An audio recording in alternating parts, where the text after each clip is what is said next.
బూందీ చాలామంది బూందీ గరిట ఉంటేనే వేసుకోవాలంటారు కదా, కానీ అవసరం లేదు. ఇలాగ ఇక్కడ నేను చూపిస్తున్న విధంగా కన్నాల గరిట ఉన్నా కూడా ఈజీగా చూసారా చక్కగా బూందీ వచ్చేస్తుందో, బూందీ వేసేసుకోవచ్చు.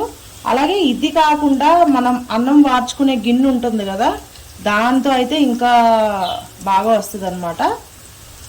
అంటే మీరు ఇంత చిన్న గరిట అని ఇబ్బంది పడతారు అనుకుంటే అన్నం వార్చుకునే గిన్నెతో కూడా మీరు, కన్నాల గిన్నె ఉంటుంది కదా దాంతో కూడా మీరు బూందీ వేసేసుకోవచ్చు. ఇగో చూసారా నేను చిన్న గరిటెతో వేయడం వల్ల, అంటే కొంచెం ఎక్కువ వేయడం వల్ల ఇలాగా అయిపోయిందనమాట. బూందీ అంతా అదే కొంచెం దగ్గరికి ఇలా పడింది.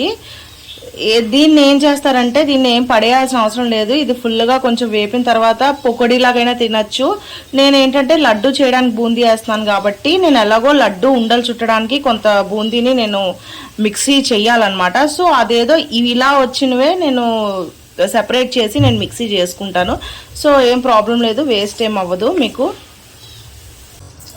బూందీ ముద్దలుగా అంటుకుపోతుంటుంది కదా, నేను ఇందాక చూపించాను కదా, అలా రాకుండా ఉండాలంటే మీరు జస్ట్ అంటే ఇందాక ఇలా రుద్దినట్టు కాకుండా ఇలా చేస్తూ ఉండండి. పర్ఫెక్ట్ బూందీ వస్తుంది మీకు ఇలా చేస్తే మాత్రం. చూస్తున్నారా మీకు బూందీ కనిపిస్తుందా? అలాగే ఎక్కడ ఇందాకలు వచ్చినట్టు ముద్దలుగా ఉండదన్నమాట. సో పర్ఫెక్ట్ బూందీ వస్తుంది దీనివల్ల, ఇలా చేయడం వల్ల. నేను వేసిన బూందీ షేప్ వచ్చిందనమాట. ఇప్పుడు నేను అలా ట్యాప్ చేస్తూ వేసిన బూందీ షేప్ చూడండి, మీకు డిఫరెన్స్ తెలుస్తుంది. ఇదిగోండి, లాస్ట్లో మిగిలిపోయిన ఎక్సెస్ని తీయడానికి ఇలా వడగట్టేదాన్ని యూజ్ చేసుకుంటే బాగా వస్తుంది.